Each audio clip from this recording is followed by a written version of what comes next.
Hello दोस्तों, एक बार फिर से आप सभी का मैं बहुत बहुत स्वागत करता हूं। लोकसभा चुनाव से पहले यूपी में जबरदस्त हलचल है।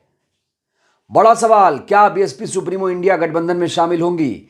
और अगर बीएसपी सुप्रीमो इंडिया गठबंधन में आती हैं तो उनको कितनी सीटें मिलेंगी? दोस्तों, इसको लेकर इंडिया गठबंधन में बातचीत हो रही है और इसको लेकर बाकायदा सीट शेयरिंग का फॉर्मूला भी तैयार हो चुका है। तो क्या है सीट शेयरिंग का फॉर्मूला? किसको कितनी कितनी सीटें उत्तर प्रदेश में मिलने वाली हैं, जिसमें अखिलेश ने भी सहमति जता दी है। आज मैं आपको डिटेल में इस पर बात करने वाला हूं, कितनी सीटें किसको मिलनी चाहिए और कितना ऑफर किया जा रहा है। हालांकि दोस्तों, अभी मैं बता देना चाहता हूं कि इंडिया गठबंधन में बीएसपी सुप्रीमो को शामिल नहीं किया गया है और इसीलिए माना जा रहा है कि 15 तारीख तक सीट बंटवारा नहीं होगा। इस वक्त की सबसे बड़ी खबर मैं आप तक पहुंचा रहा हूं।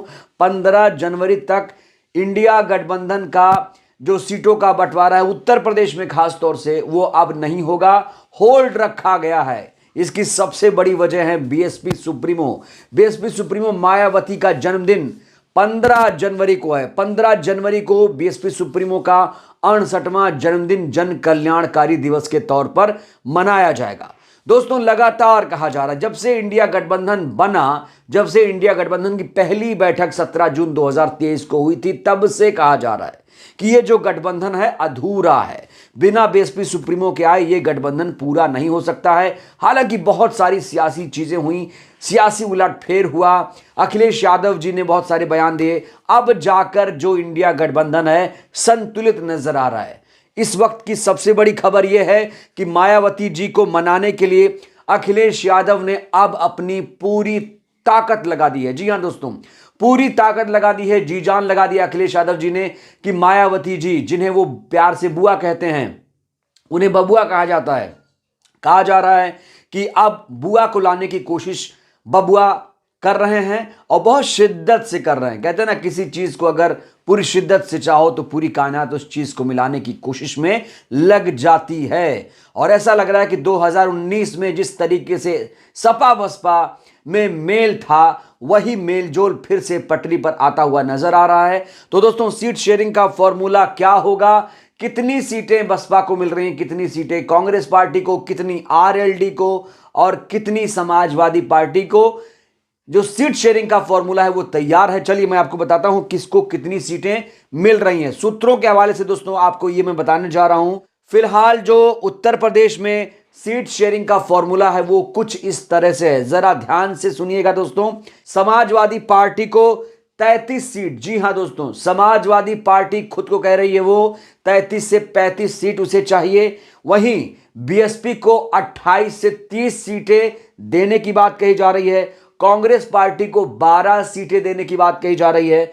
आरएलडी को, जयंत चौधरी साहब की जो पार्टी है, पश्चिमी उत्तर प्रदेश में अच्छा खासा प्रभाव है, आरएलडी को 5 सीटें देने की बात कही जा रही। वहीं पर अन्य के लिए भी 2 सीटें रखी गई हैं कि अन्य यानी और जब पार्टियां इसमें शामिल होंगी उनको भी एक एक सीट दिया जाएगा। उसमें कई सारी पार्टियां हो सकती हैं, उसमें चंद्रशेखर आजाद भी आएंगे तो उन्हें भी एक सीट दे दिया जाएगा, ऐसी चर्चा चल रही है।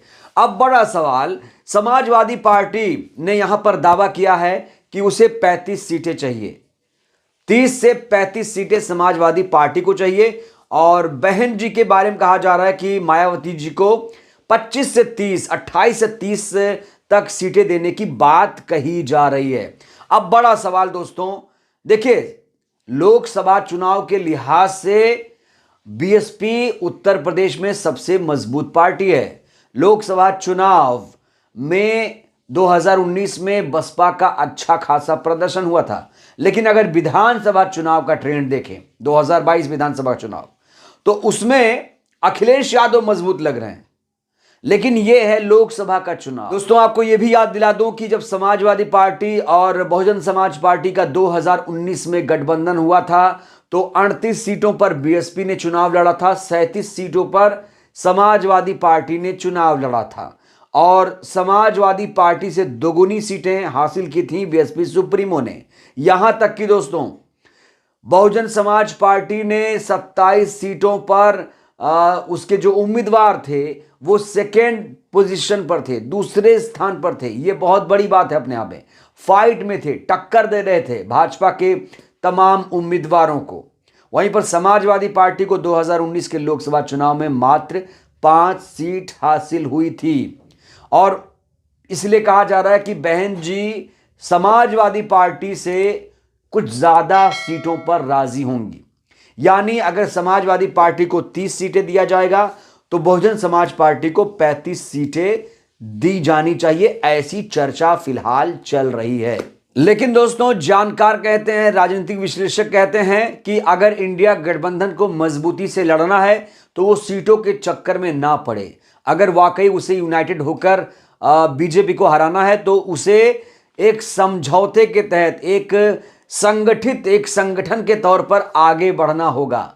बीजेपी को मात देने के लिए हर चीजों की कुर्बानी देनी पड़ेगी। अपनी जो आकांक्षाएं हैं, जो अपनी ईगो हैं, उसको बाहर फेंकना पड़ेगा। तो अगर कोई पार्टी 2-3 सीटों के लिए ना नुकुर करे या वो नाराज हो तो ये अच्छी बात नहीं, अच्छा संदेश नहीं जाएगा। अगर बीएसपी सुप्रीमो इंडिया गठबंधन में आती हैं तो एक बड़ी नेता होने के नाते, एक बड़ी पार्टी की नेता होने के नाते, एक सम्मानित नेता होने के नाते उन्हें जो सीटें मांग रही हैं उन्हें दे दिया जाना चाहिए। क्योंकि दोस्तों, बीएसपी सुप्रीमो का उत्तर प्रदेश में अच्छा खासा जनाधार है। दोस्तों, ऐसा नहीं है कि बीएसपी सुप्रीमो को एक्सीडेंटल वोट्स मिलते हैं, उन्हें उनका परमानेंट वोट मिलता ही मिलता है। दूसरी पार्टियों की तरह बीएसपी का ट्रैक रिकॉर्ड नहीं है, इसलिए अभी इंडिया गठबंधन को बिना कुछ सोचे बीएसपी सुप्रीमो जो शर्त कहती हैं उसे मान लेना चाहिए, अगर वाकई उत्तर प्रदेश में गंभीर होकर इंडिया गठबंधन चुनाव लड़ना चाहता है तो। और अगर बीजेपी का रथ उत्तर प्रदेश में इंडिया गठबंधन रोकना चाहता है तो उसे मजबूती से चुनाव लड़ना पड़ेगा। तो दोस्तों, बीएसपी सुप्रीमो को लेकर तमाम तरह की चर्चाएं हैं, तमाम तरह की बातें हैं, तमाम तरह की डिबेट हो रही है। आएंगी इंडिया गठबंधन में कि नहीं आएंगी, आएंगी तो कितनी सीटों पर राजी होंगी। बहरहाल हमें 15 जनवरी तक का इंतजार करना पड़ेगा, क्योंकि कांग्रेस पार्टी भी इंतजार कर रही है। बीएसपी सुप्रीमो के हां का फिलहाल इंडिया गठबंधन इंतजार कर रहा है। अभी भी आपको बता दूं कि अभी भी बीएसपी सुप्रीमो ने अपने पत्ते नहीं खोले हैं। हालांकि इस समय बीएसपी अपने संगठन को मजबूत करने का काम कर रही है, मिस कॉल नंबर भी जारी कर दिया है और 15 जनवरी को बहन जी ऐप भी लॉन्च कर दिया जाएगा। एक क्रांतिकारी फैसला ये भी है बीएसपी के लिए, बीएसपी को संगठित करने के लिए, बीएसपी को मजबूत बनाने के लिए बहन जी ऐप आ रहा है। और माना जा रहा है कि बीएसपी सुप्रीमो अपने जन्मदिन के मौके पर आगे की रणनीति पर बहुत बड़ा ऐलान करेंगी, एक बहुत बड़ा डिसीजन ले लिया जाएगा। दोस्तों, आपको फिर से याद दिला दूं, मार्च अप्रैल में लोकसभा का चुनाव होगा और अब वक्त बहुत कम बचा है, उंगलियों पर आप गिन सकते हैं दिन। जनवरी खत्म ही हो जाएगा, फरवरी मार्च, तो 2 महीने का वक्त बचा है और हो सकता है कि 1-1.5 महीने में आचार संहिता भी लागू हो जाए। और अगर 15 जनवरी तक बीएसपी सुप्रीमो ने गठबंधन का ऐलान नहीं किया तो हो सकता है आचार संहिता लगने के बाद वो इस पर कोई निर्णय ले। तो दोस्तों, सीट शेयरिंग का फॉर्मूला तैयार हो गया है, लेकिन अब बसपा सुप्रीमो के हां का इंतजार है। बहरहाल इस वीडियो में इतना ही। ये वीडियो कैसी लगी? वीडियो अच्छी लगी हो तो लाइक करना मत भूलिए, नए हैं तो चैनल को सब्सक्राइब करिए, सहयोग करिए और हां, वीडियो को जन जन तक पहुंचाइए जिससे देश की जनता जागरूक हो। एक बड़ा सवाल आपसे, क्या बीएसपी सुप्रीमो इंडिया गठबंधन का हिस्सा होंगी? इस पर जवाब जरूर दीजिएगा। बहुत बहुत धन्यवाद।